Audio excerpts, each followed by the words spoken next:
ఏ జనాల కోసం అయితే పోరాడాడో అదే జనాలకి ఇబ్బంది కలుగుతుందంటే తాను లొంగిపోవడానికి కూడా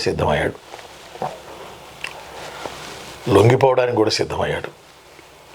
ఎవరో దూతల ద్వారా తెలియజేశాడు లొంగిపోతున్నా అని చెప్పి. ఫలానా చోటకి రమ్మన్నారు, వెళ్ళాడు, లొంగిపోయాడు. వాళ్ళు కూడా చంపము, వదిలేస్తామని ఏదో అన్నట్టున్నారు, లొంగిపోయాడు. వాళ్ళని నమ్మి సీతారామరాజు లొంగిపోయాడు. వెనక్కి తిరిగి వస్తున్నప్పుడు కొయ్యూరు అని ఉంది రంపచోడవరం ఏజెన్సీలో.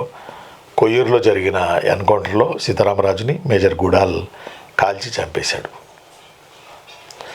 నమ్మించి ద్రోహం చేశారు బ్రిటిష్ వాళ్ళు. చనిపోయేటప్పుడు కూడా వందే మాతరం, వందే మాతరం, వందే మాతరం అంటూ నినదించాడు అల్లూరి సీతారామరాజు.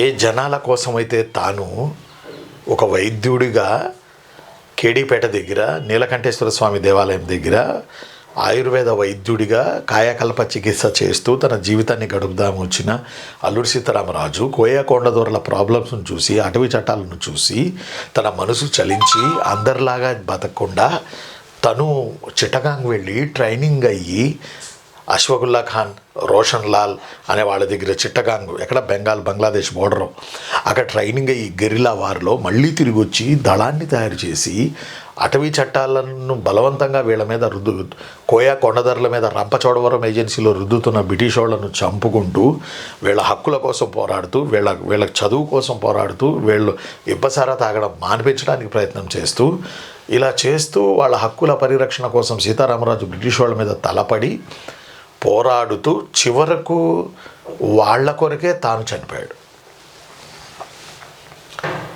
ఎస్, ఇది త్యాగం కాదా? ఇంతటి త్యాగం చేసిన వాళ్ళు మన దేశంలో కొద్దిమందే ఉన్నారు. అలాంటి కొద్దిమందిలో అల్లూరి సీతారామరాజు గారు ఒకరు. అర్థంలో వాళ్ళ హక్కుల కోసం పోరాడాడు తను. వాళ్ళ హక్కుల కోసం తను అగ్రెసివ్గా మారాడు, వాళ్ళ బాగు కోసం మారాడు, వాళ్ళ పోడు వ్యవసాయం కోసం మారాడు. చివరికి వాళ్ళనే చిత్రహింసలకు గురి చేస్తుంటే మేజర్ గుడాల్ అనేవాడు చివరికి వాళ్ళ కొరకు తానే లొంగిపోయాడు. నా కొరకు వీళ్ళందరినీ వాడు చిత్రహింసలు పెడుతున్నాడు, అలా ఎందుకు నేనే లొంగిపోతే వాళ్ళ చిత్రహింసలు పెట్టడం ఆపుతాడు కదా అని చెప్పి తాను లొంగిపోయి చివరికి బ్రిటిష్ వాళ్ళ చేతుల్లో కాల్పులకు గురై చనిపోయారు అల్లూరి సీతారామరాజు.